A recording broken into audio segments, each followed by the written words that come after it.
ګرانو کتونکو السلام علیکم.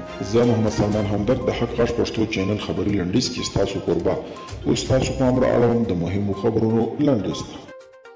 د افغان سولې لپاره د امریکا ځانګړي استازي زلمي خلیلزاد پر ټویټر لیکلي چې د ازبکستان د بهرنیو چارو وزیر کامل افسری په واشنگټن کې کتلي. خلیلزاد زیاته کړې ده چې د افغان سولې پر روان حالت د تاوتریخوالي پر عاجل کمښت او افغان سولې اړوند د سیمې هیوادونو پر رول، اقتصادي پرمختګ او افغانستان، پاکستان، ازبکستان او سیمې د اقتصادي اتصال پر اړوند موضوعاتو سره غږېدلي.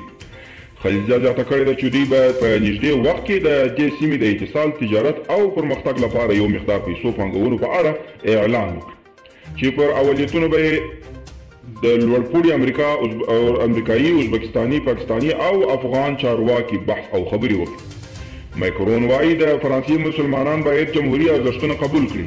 د فرانسې ولسمشر ایمانویل ماکرون په دې هیواد کې د اسلامي ټولنو له مشرانو غوښتي چې د جمهوري ارزښتونو قرارداد ومني او د دې کار لپاره یې دوی ته 15 ورځې وخت ورکړی.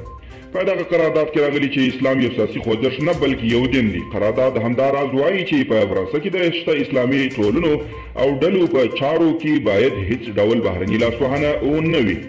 د ولسمشر ماکرون د څرګندونې په فرانسه کې تېره میاشت د دریم برید له وروسته د سخت دریځو اسلام پالو پر ضد د حکومت د اقداماتو برخه ګڼل کیږي.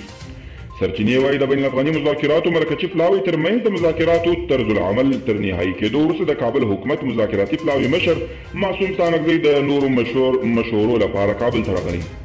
د افغانستان پخوانی ولسمشر حامد کرزی په یوه مطبوعاتي اعلامیه کې په افغانستان کې د خپلو سرتیرو د جنګي جرمونو په اړه د استرالیا د حکومت د ځانګړي تحقیق هرکلی وکړ.